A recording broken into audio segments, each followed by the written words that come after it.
আপনার মেয়ে তো আপনার পাশে দাঁড়িয়ে আছে, ওকে জিজ্ঞেস করেন বিয়ের কথা আমি বলেছি না কেউ বলেছে।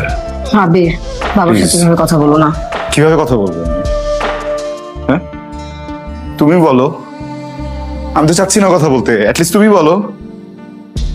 এখানে আর কে আছে যে আমার হয়ে প্রোটেস্ট করবে, যে আমার হয়ে কথা বলবে? বাবা মা, মৃত্যু বাবা মাকে নিয়ে কথা বলতেছেন তুমি।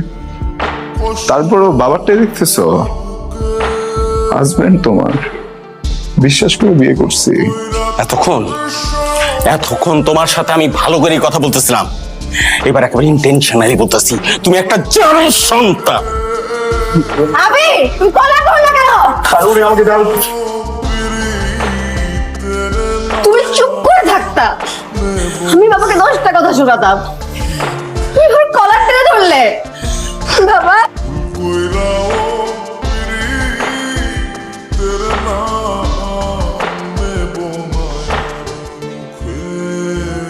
আমার ছেলে বাড়িতে এসে আমার কলার ধরে টানা হেঁচড়া করছে, সামনে কি হয় কে জানে। মানে শোন না, ও ভালো ছেলে না, ম্যানার বুঝে না। মুরব্বীরা যদি কথা বলে তাহলে যে চুপচাপ শুনতে হয় সেটা ওর বোধের মধ্যে নাই। মা, ও যদি এই বাড়িতে থাকে আমি বাঁচি না মরি আল্লাহ জানে। মা, তোর মা মারা গেছে, আমি কখনো তোর কাছে কিছু চাই নাই রে মা। আমি তোর একটা অনুরোধ করি না, আমার কথা শুন, বাবার কথা শুনে ছিল না, ওরে আমি মেনে নিতে পারবো না জামাই হিসাবে, ওরে আমি কোনোভাবে মেনে নিতে পারবো না।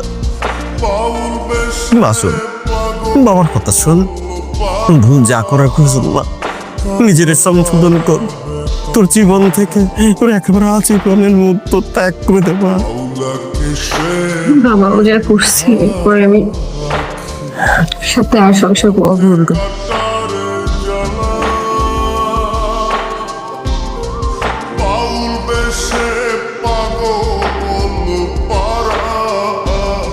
সত্যি না, তুই আমার কথা তো সত্যি বলবি তো? বলবি মা, বলবি? শান্ত হো বাবা তুমি।